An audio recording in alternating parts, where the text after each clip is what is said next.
The dog was not just dying, she was buried alive, bound by rusted chains, her swollen belly rising and falling in the frozen mud behind a quiet farmhouse in Montana. Snow fell thick as silence, and no one saw her except for a boy who hadn't spoken since the day his father died. His name was Mason, and when he saw her, he didn't scream. He didn't run. He knelt beside her, tears soaking into his scarf, and began digging with bare, trembling hands. That was the moment everything changed.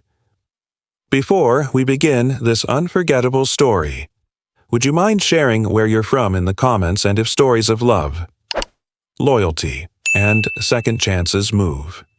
You please give this video a like and consider subscribing. It was late November in Evergreen Pines, Colorado, a town wrapped in silence and pine needles, the kind of place where time moved with the rhythm of the wind through the trees. Snow had started falling earlier that morning, soft at first, then steadier, blanketing the rooftops and forest floor in hush.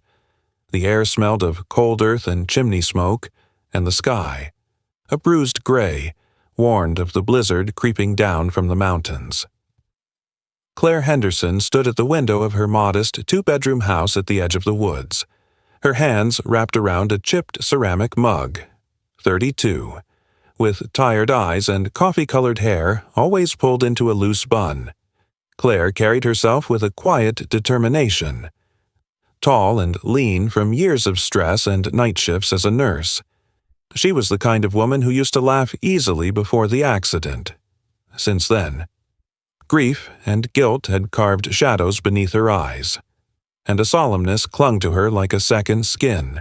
She watched her 6-year-old son, Mason, kneeling in the backyard beneath the towering pine trees, oblivious to the growing storm.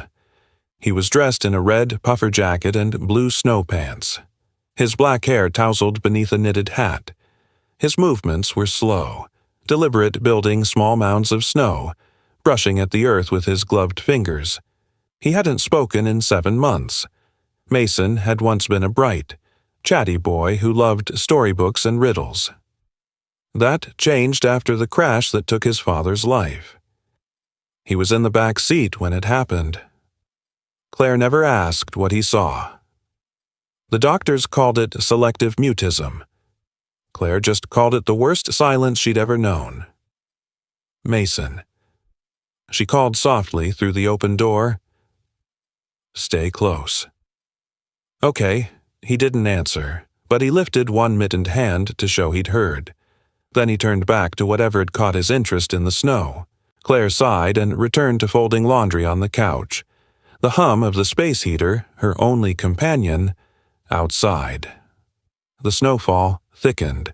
Mason, meanwhile, moved closer to the tree line.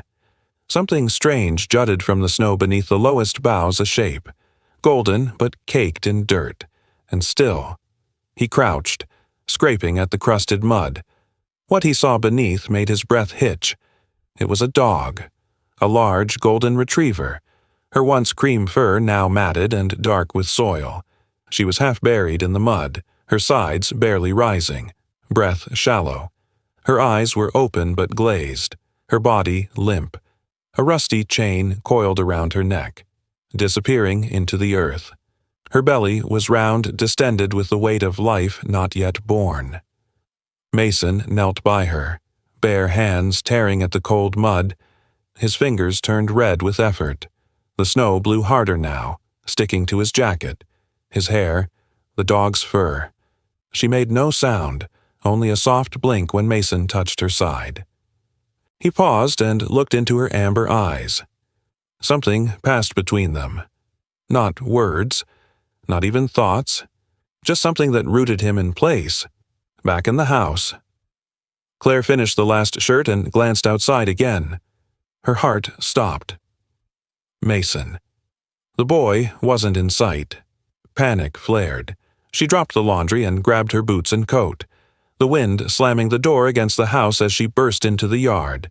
The snow was thicker now, blinding, and the trees loomed like dark sentinels. She followed the faint path of boot prints until she saw the small red jacket, barely visible through the falling snow. He was digging. Claire ran to him, her heart hammering in her chest. "Mason, what are you?" She stopped mid-sentence when she saw it. The dog. The chain. The blood on Mason's hands from where his nails had broken the skin, and the look on his face a mixture of fierce resolve and something ancient. Something that didn't belong on the face of a child. "Oh my God," she whispered. She dropped to her knees beside him. "Mason, baby, what happened still?" He didn't speak. He only looked at her, then at the dog, then back again, pleading with his eyes. Claire touched the dog's side, feeling the weak thump of a heartbeat. The chain tugged against the ground when she moved. She couldn't understand how anyone could do this, bury a pregnant dog alive and leave her to die. Fury and horror twisted in her stomach. "We have to get her out," she said, her voice thick. "We can't leave her here. Together." They dug, hands in frozen mud. Claire used a stick she found nearby, while Mason continued with dogged determination. It took nearly half an hour to free her enough to lift. Claire looped her arms beneath the dog's front legs, surprised by how heavy she was, and how limp. "We're going to help you," she murmured. "Just hang on, girl." They carried her through the snowstorm, Claire bearing most of the weight, Mason walking beside them, eyes never leaving the dog's face. Inside, the warmth hit like a wave. Claire laid the dog on a pile of towels beside the heater. Mason fetched a bowl of water without being asked. The dog didn't drink, but whimpered softly. Her eyes fluttered shut. Claire wrapped her in a blanket, then turned to her son. "Good job, sweetheart," she said. Her voice broke. "You saved her." Mason didn't reply, but he did something he hadn't done in months. He touched her hand. And for Claire, it felt like the first crack in a long frozen world. Outside. The snowstorm swallowed evergreen pines in white silence. But inside the Henderson house, something had begun to thaw. The storm raged deep into the night. Wind howled against the windows, and snow curled like smoke across the deck outside. Claire hadn't slept. She sat cross-legged on the floor of the small bathroom, her back pressed against the side of the bathtub, watching over the trembling body of the golden retriever they had rescued. Aurora lay on a makeshift bed of towels and blankets, her breathing shallow, her belly taut with the strain of life about to emerge. The room was warm from a portable heater buzzing quietly in the corner, but Claire still shivered. Mason sat beside her, his small frame swaddled in a thick blanket. He hadn't spoken since earlier, but his presence felt different, alert, purposeful. There was no fear in his eyes, only waiting. Claire checked Aurora again. Blood and fluids had started to seep onto the towels. The time was close. "It's happening," she whispered, more to herself than anyone. Aurora whimpered once, then again, her paws twitching. The first puppy came just after midnight, a tiny wriggling thing, slick and golden, barely larger than a hand. Claire wrapped it in a towel and held it close to the mother. Aurora licked it weakly, and the pup let out a soft mewling sound. One by one, the puppies came, 5 of them, each golden and perfect in their own way. Mason helped gently, his hands steady, his eyes wide with quiet awe. Claire had never seen him like this, so present, so grounded. His silence was no longer vacant. It felt full of meaning. Then came the 6th. It was smaller. Still. Claire's heart dropped the moment she saw it. She picked the pup up. It didn't move, no breath, no whimper, just limp fur and silence. She rubbed it with the towel, harder, trying to coax something. Nothing. No. She whispered, "Not this one." Mason leaned in, placing a hand softly on the puppy's tiny chest. His eyes fluttered closed. "Please live," he said. The words were fragile, a tremor in air, Claire turned sharply, tears springing to her eyes not because the puppy moved, but because Mason had spoken. His voice, hoarse and low, broke through 7 months of silence, and then the puppy jerked. A tiny gasp, a twitch, and then a cry high-pitched, desperate, alive. Claire clutched her son and the pup in one movement, crying openly now. She didn't understand what had just happened, only that something in the air had changed. Mason sat back, his face unreadable, but he was no longer silent. Something within him had stirred. By morning, the storm had passed. Pale winter sun broke through the clouds, casting ribbons of light across the snowy yard. Claire sat at the kitchen table, Aurora resting near the heater with her pups curled beside her. Mason dozed in an armchair, finally at peace. Claire stood, walked quietly to the sleeping dog, and ran a hand along her fur. That's when she noticed it. A scar barely visible beneath the fur on Aurora's shoulder. A small circle of smooth skin with a faint pattern, like a symbol, and around her neck, tucked beneath the matted hair. A thin metal tag still clung to a fractured collar. Claire pried it off carefully. The tag was blank on one side, on the other. A single word, light. She turned it over again and again, frowning. A name, a command, a code. She stared at Aurora for a long moment, then pulled out her phone and scrolled through her old contacts. Near the bottom of the list, beneath the names she hadn't touched since her husband died, was one she barely remembered saving Dr. Blake Turner, Vet Ret. Claire hadn't seen him in years, not since her nursing rotation during vet trauma training. He'd been kind but distant, a man who spoke with precision and rarely made eye contact. Rumors had swirled even back then, that he'd worked with military dogs, that he'd left because of something that went wrong. She dialed the number.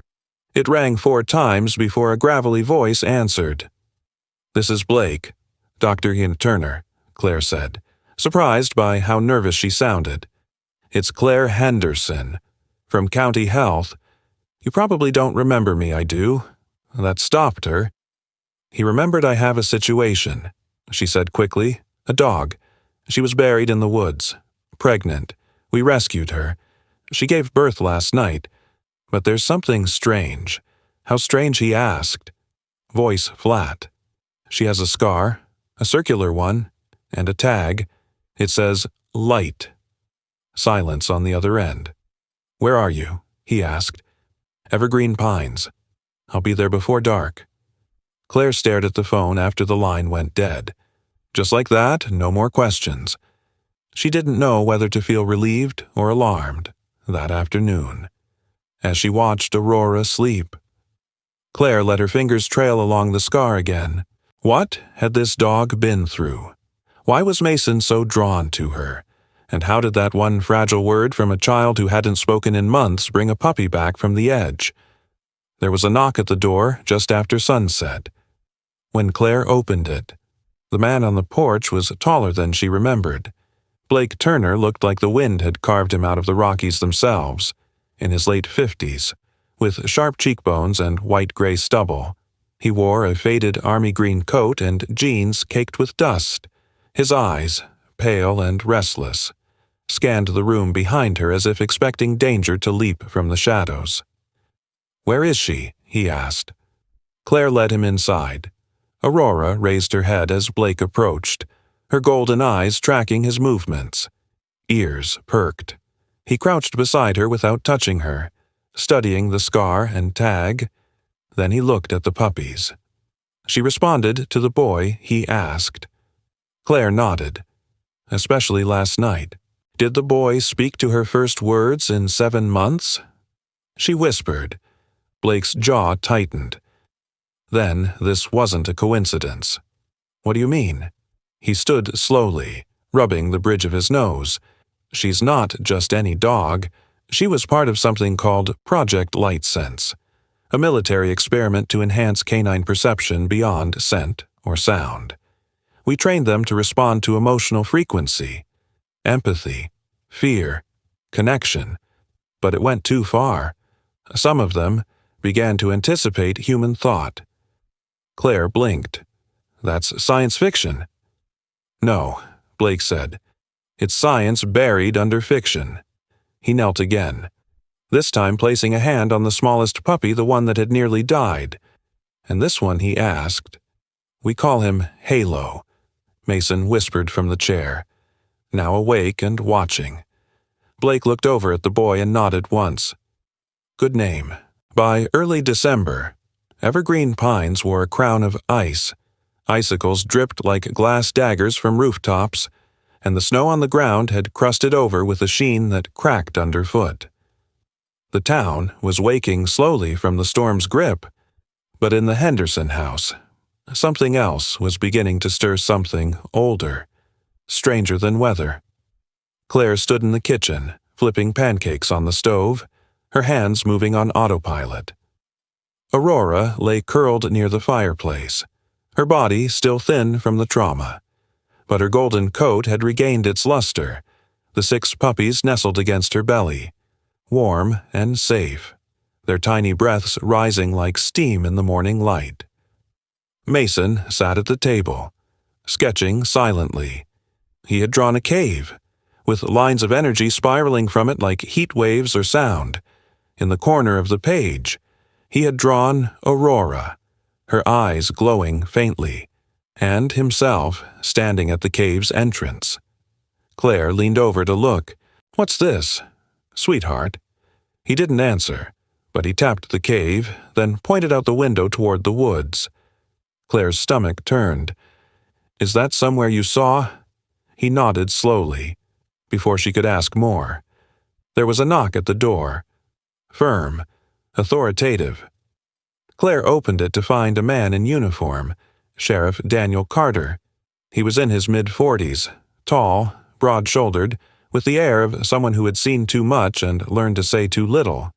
His silvering hair was clipped short, his eyes the pale blue of mountain snow. He had a deep voice and moved with deliberate control. Claire, he greeted, giving a small nod. Mind if I come in?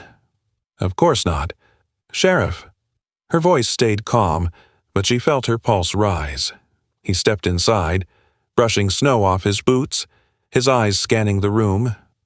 I got a call about an abandoned dog found in the woods. Pregnant. Possibly abused. You wouldn't know anything about that. Would you? Claire hesitated, then forced a smile. There are strays all the time, especially in weather like this. I haven't seen any, though. Carter's gaze landed on Aurora and her pups. That her Claire stepped slightly in front of the fireplace. This is a rescue. She showed up at our door a few nights ago. Pregnant, covered in mud and half dead. Carter asked mildly. Claire didn't answer. Carter sighed. Claire, I'm not here to make trouble, but this dog Aurora, is it she fits the description of a subject tagged in a classified database.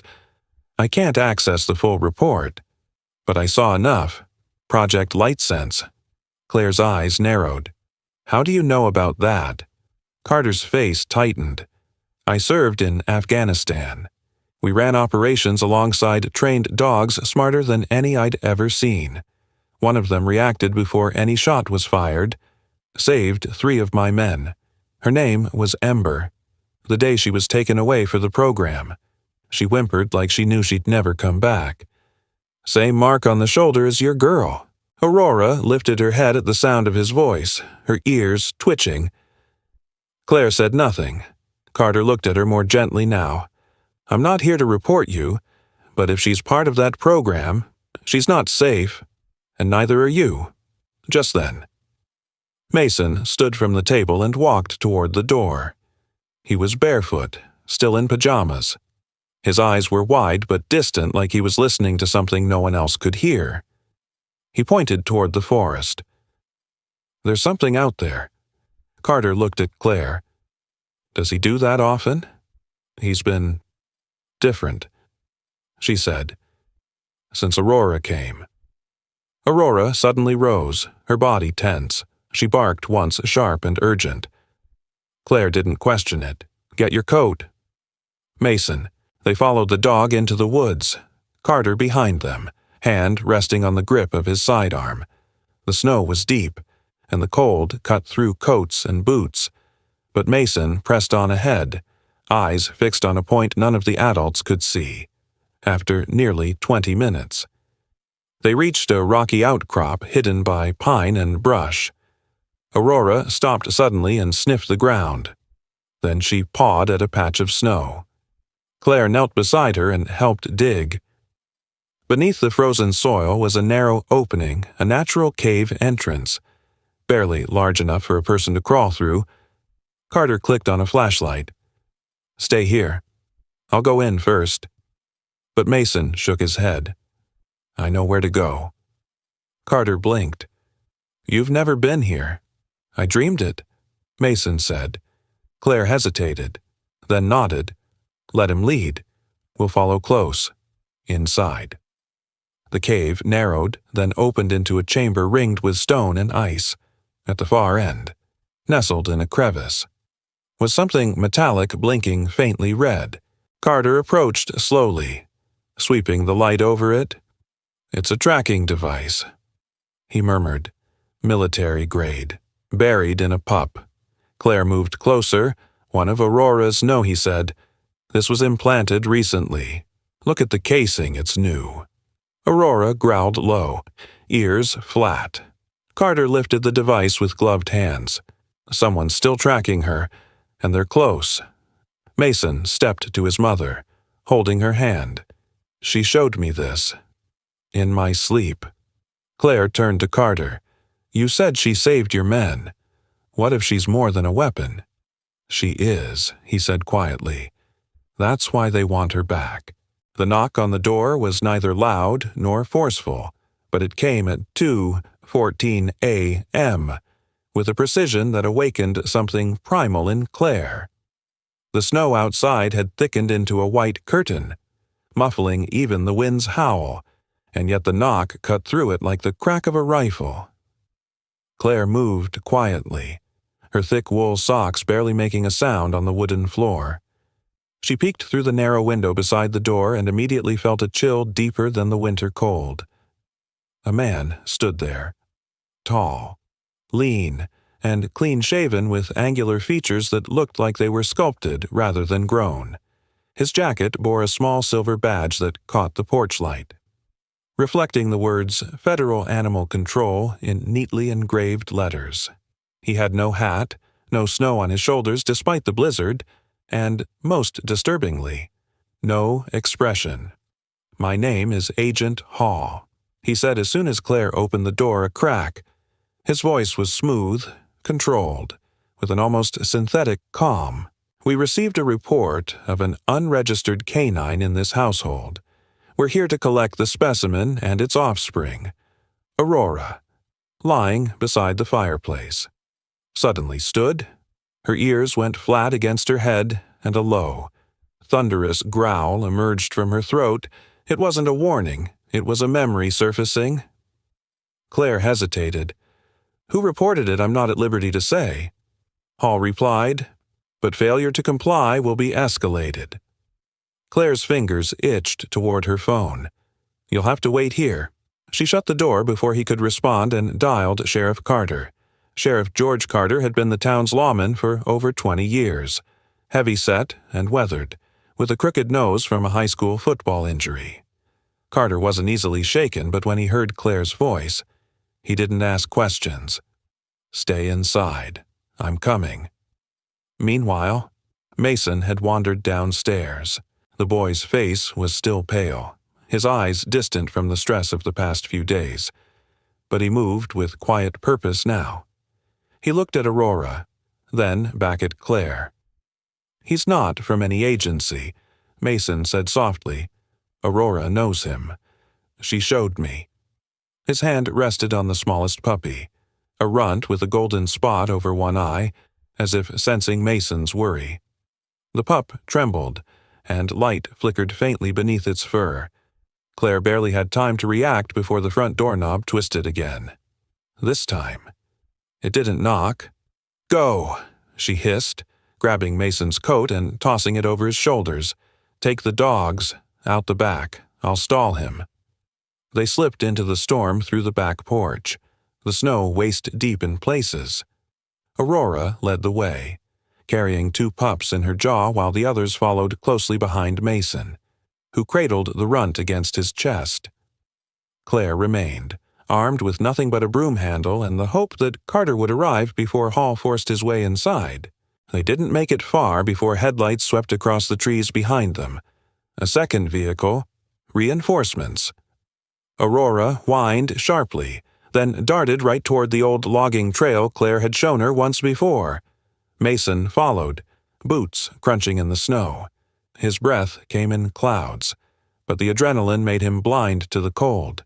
They pushed deep into the woods, snow now falling like ash around them, after nearly an hour.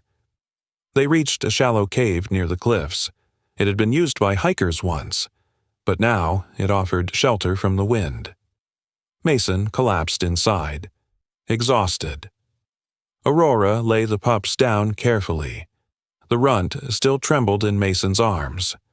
Then something happened. As Mason whispered to it words unknown even to him, the golden mark on the pup's eye began to glow. Light pulsed out, not bright enough to blind, but enough to dance along the rock walls. Then, like a sonar echo, a web of shapes and lines flickered across the cave. A map. Moving dots, one larger than the rest, the dots representing them. The others were approaching. "It's a warning," Mason said, breathless.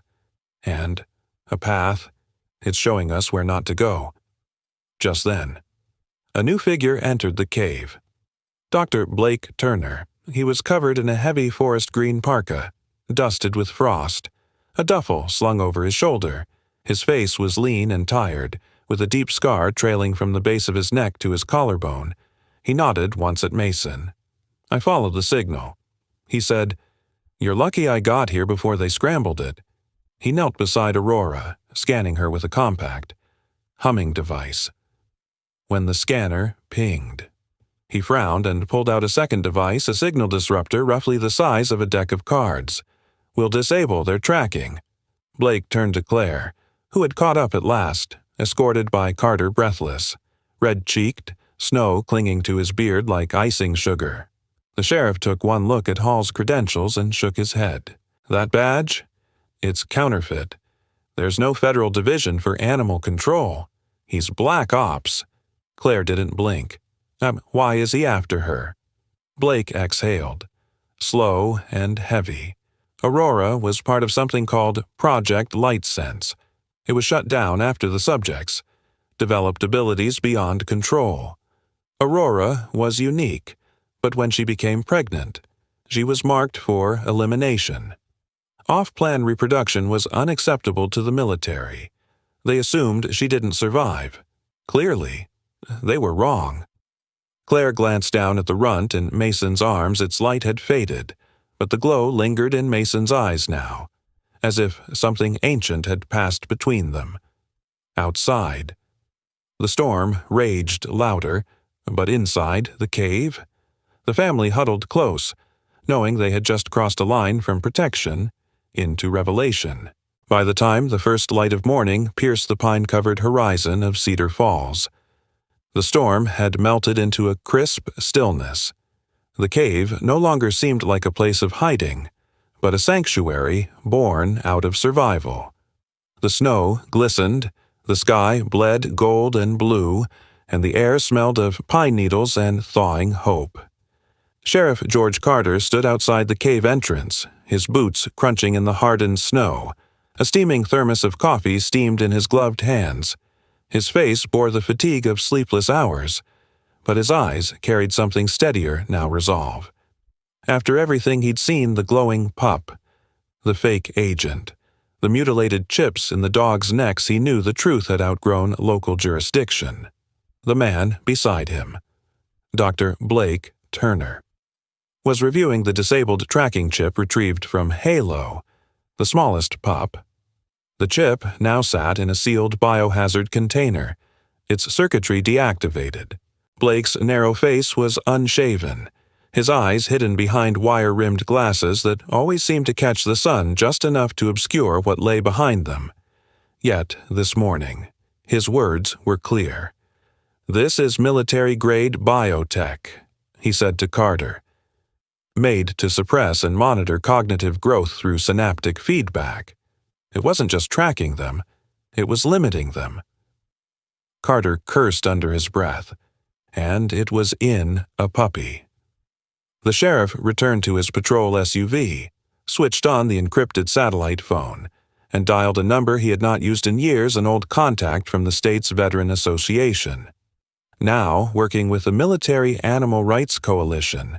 Her name was Elena Darrow, a former Army intelligence officer turned activist, in her 40s, with jet-black hair cut short and streaks of silver at the temples. Elena was the kind of woman who wore compassion like armor, a scar traced along the base of her right eye, a memory from a K-9 raid gone wrong years ago that led her to dedicate her life to ending animal weaponization. "Elena," Carter said, skipping greetings. "I've got something you need to see." Meanwhile, inside the cave, the warmth of a small fire crackled, dancing shadows across the walls. Mason sat beside Aurora, his tiny hands tangled in her golden fur, his head resting against her belly as she licked his ear gently. It was a quiet moment, one that had been absent from his life for too long. Claire sat nearby on a wool blanket, sketching in her old journal. Her handwriting was slightly uneven, but purposeful. The page she was writing now read March 5th. "We are not hiding anymore. The truth should not live in a cave." She hadn't written in that journal since Daniel's accident. Her husband had always encouraged her to write not just shopping lists and schedules, but thoughts, stories, reflections. She'd stopped the night the truck hit black ice and spun out of her life. But something about Aurora, and now Mason's reawakening, reignited that old rhythm in her hand. Claire. Mason's voice broke the silence. She turned slowly, not quite believing what she'd heard. "Can I keep him?" he asked, pointing at the runt. Its small body curled in a loose loop against Mason's lap. Its forehead bore a curious patch of white fur shaped like a starburst. The glow had gone, but Claire swore it shimmered faintly whenever Mason touched it. "You mean the pup?" she asked, carefully. Mason nodded. "I want to call him Halo." Claire smiled. The name felt right. The hours passed quickly. Elena arrived by helicopter just before noon, her coat flapping like wings as she leapt onto the snow. She greeted Carter with a brief handshake and embraced Blake old allies in a war that never made the news. Inside the cave. She knelt before Aurora and the puppies, her movements slow, reverent. "You're not a weapon," she whispered to Aurora. "You're a miracle they never deserved." Elena reviewed the chip data, the satellite logs Blake had decrypted, and the evidence Carter had collected from Agent Hall's fake ID and abandoned vehicle. With this, she contacted her organization's legal counsel and the local media. By sundown, the story had reached regional news. That night, in the comfort of their cabin, now warmed by more than just firewood, Claire, Mason, and Aurora curled up on the rug, the pups nestled in makeshift bedding. The living room was dim, but full of presence no longer haunted by silence. Claire tucked Mason into the couch, letting him sleep surrounded by Aurora and her little ones. The television played softly in the background, a reporter reading a statement from the Animal Rights Military Justice Alliance. In a landmark agreement, the federal government has relinquished all claims to the canine previously labeled Subject L0, the animal, known now as Aurora, and her litter, are no longer under government domain. Claire turned off the TV. She sat at the kitchen table, pulled her journal closer, and opened a fresh page.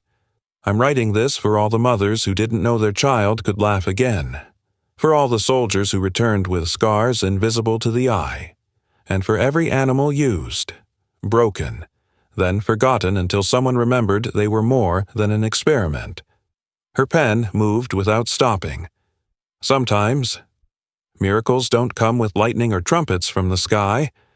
Sometimes, they arrive half-buried in mud, covered in scars, carried by the most fragile of creatures. Aurora was never just a dog. She was a messenger of healing, of grace, of second chances. Mason's first words after silence, Claire's restored faith, and the light that shone from a tiny pup named Halo. All of it reminds us that God doesn't always work through grand gestures, but through the quiet persistence of love. When the world feels cold, unfair, or lost, remember that hope might already be curled at your feet, waiting to be believed in our everyday lives. We often overlook the divine woven into small moments: a child's laughter, an animal's loyalty, a stranger's act of kindness. But those are the moments where faith breathes.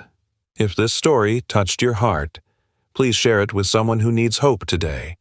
Comment below with your thoughts. And if you believe in second chances and the power of grace, type Amen in the comments to let the world know. Don't forget to subscribe to this channel for more stories that prove love still lives in this world. And may God bless every soul who watches this, especially those who are still waiting for their miracle.